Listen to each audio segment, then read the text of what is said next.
Thế ok bà lần này dùng một đọc lòng ấy lòng chật chật đấy ta tự tầm làng thấy mấy lấy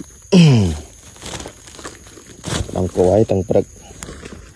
lâm tầm mong mình đã chậm đôi hai nắng vui đấy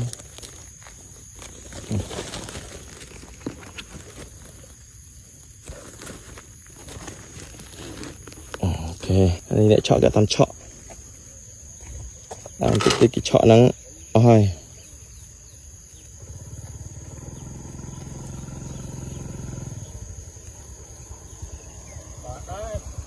toàn bạn cục phóng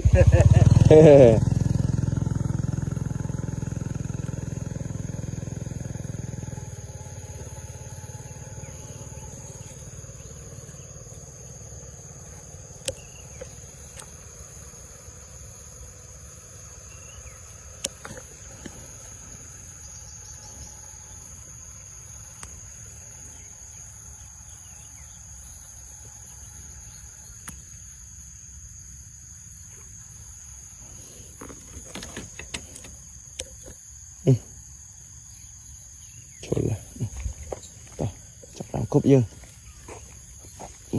tại đòn viên cái lạnh tẹt lên cái lạnh tẹt đi chạp không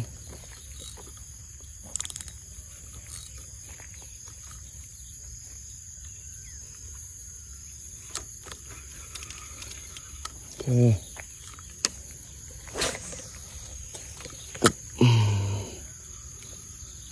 bởi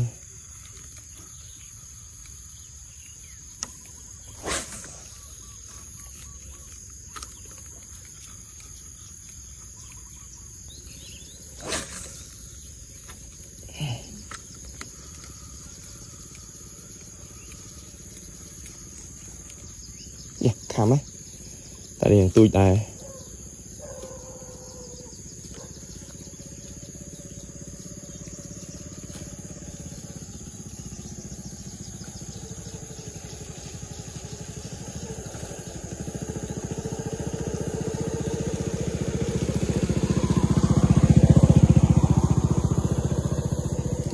rồi là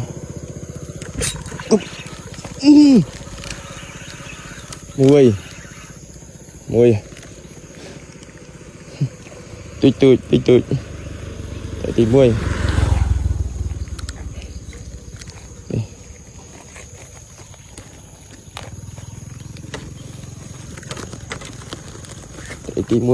tại tìm mùi hai tôi tên không à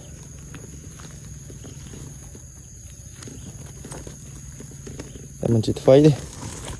tôi có chỉ tray đây